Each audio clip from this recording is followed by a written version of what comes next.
দেশের কেন্দ্রীয় ব্যাংক এখন আলোচনায় এবং নতুন গভর্নর এসেছেন ব্যক্তি খাত থেকে।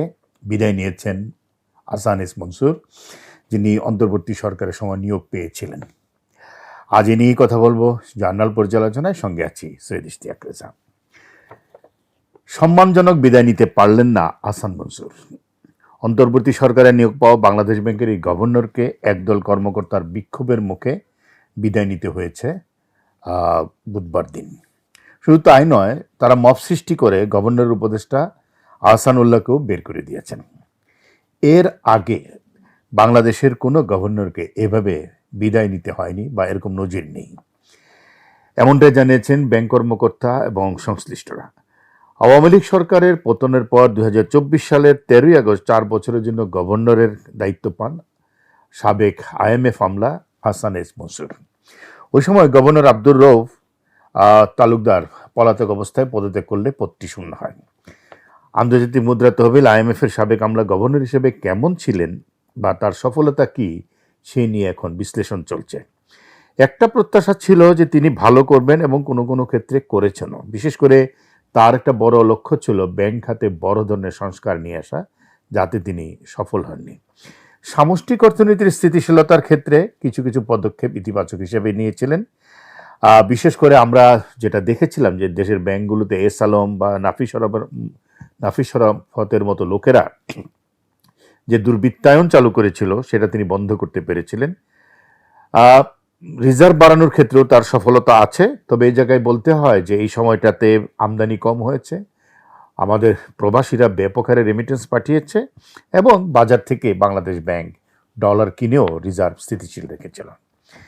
দায়িত্ব নেওয়ার পর থেকেই তিনি ব্যাংক এবং আর্থিক খাত সংস্কারের উদ্যোগ নিয়েছিলেন, কিন্তু ব্যাংকের মতন স্পর্শকাতর বিষয়ে তার অনেক মন্তব্য বাংলাদেশের মানুষের মনে, বিশেষ করে আমানতকারীদের মধ্যে আতঙ্ক তৈরি হয়েছিল।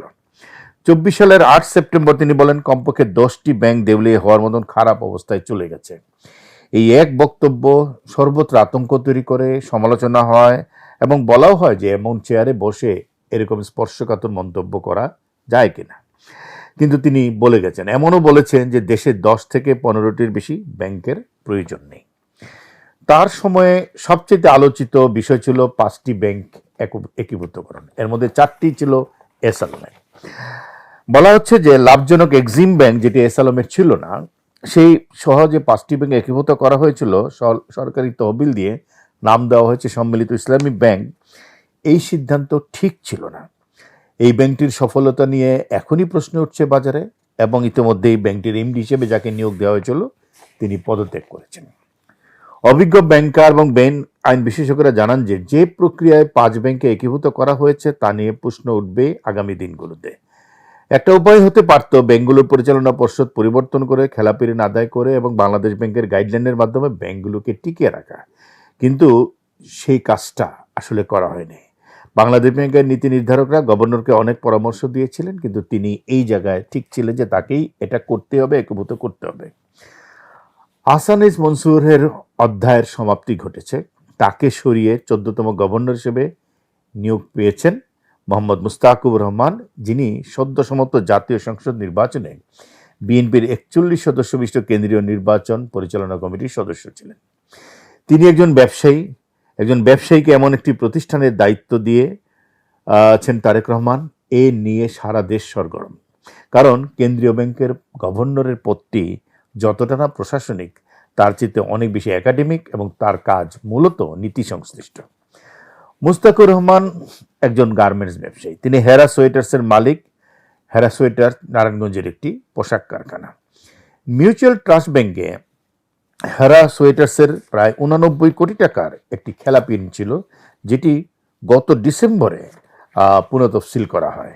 পোশাক খাত ছাড়াও মুস্তাকুর রহমান স্টক মার্কেট এবং আবাসন খাতে একজন ব্যবসায়ী। তাহলে এই ব্যক্তির সামনে যেসব চ্যালেঞ্জ আছে, প্রথম চ্যালেঞ্জ তিনি নিজে। নতুন গভর্নরের সামনে তো চ্যালেঞ্জ অনেক।